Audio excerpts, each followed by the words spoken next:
Assalamualaikum warahmatullahi wabarakatuh. Perkenalkan, nama saya Kelvin Elul Autar dengan NIM 220595153. Di sini saya akan sedikit menjelaskan tentang jenis kompensasi finansial dan kompensasi non finansial. Kompensasi finansial seperti namanya, kompensasi ini secara sederhana adalah kompensasi berupa nominal uang yang biasa ada pada komponen gaji, mulai dari gaji bulanan, tunjangan tetap dan tidak tetap, uang lembur, asuransi, dan jaminan hari tua, uang pensiun, dan lain sebagainya. Wajarnya, kompensasi finansial diberikan secara rutin sebagai harga yang harus dibayar perusahaan atas kerja dari karyawan.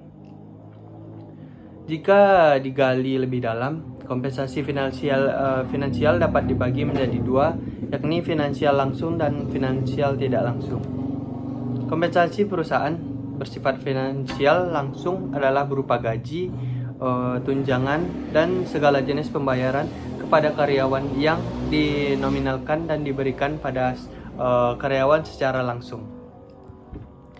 Sedikit berbeda dengan kompensasi finansial tidak langsung yang diberikan dalam wujud bukan uang secara fisik. Kompensasi ini lebih kepada asuransi dan sejenisnya yang bisa diberikan kepada karyawan ketika situasi dan kondisinya tepat. Yang termasuk di dalamnya adalah asuransi, jaminan hari tua, pensiun, dan program BPJS Ketenagakerjaan yang mewajibkan iuran secara rutin. Meski berbeda dalam metode pemberiannya, kompensasi finansial secara utuh merupakan kompensasi berupa sejumlah nominal yang wajib diberikan kepada karyawan ketika saatnya tiba. Hal ini wajib untuk perusahaan dalam rangka mematuhi hukum yang berlaku, serta menjaga hubungan dengan baik dengan karyawan yang dimilikinya. Jenis kompensasi yang kedua adalah kompensasi non-finansial. Dikatakan demikian sebab bentuk dari kompensasi yang kedua ini tidak berupa nominal, uang, atau bernilai rupiah. Biasanya jenis kompensasi ini lebih kepada hal-hal yang tidak memiliki wujud fisik, namun bisa dirahasiakan benefitnya oleh karyawan secara langsung. Mungkin beberapa dari kita yang membaca artikel sedikit kebingungan hal apa yang diberikan pada karyawan namun tidak terwujud. Pada saat yang sama bisa dirasakan oleh karyawan.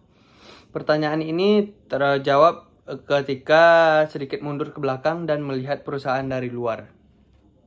Kompensasi non-finansial memiliki wujud yang sangat beragam, misalnya jam kerja atau shift yang fleksibel. Tidak semua perusahaan memiliki peraturan jam kerja yang fleksibel yang dapat dinikmati oleh setiap karyawan. Pada beberapa perusahaan tradisional, jam kerja telah ditetapkan oleh perusahaan dan harus ditaati oleh setiap karyawan. Bahkan pelanggaran pada ketetapan ini bisa diganjar dengan sanksi tegas.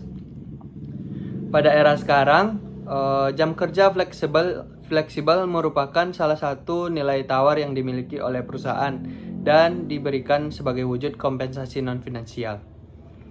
Beberapa perusahaan menerapkan jam masuk dan pulang kantor yang lebih cepat dan dikatakan bebas. Hal ini digantikan dengan sistem kerja pemenuhan kuota jam kerja. Jadi misalkan kita masuk pukul 10 pagi, maka kita memiliki kewajiban bekerja selama waktu kerja yang ditetapkan perusahaan. Jam berapapun kita mulai bekerja, kuota jam kerja harian harus dipenuhi. Hal ini akan menjadi contoh kompensasi non-finansial adalah lingkungan kerja yang luas dan cair.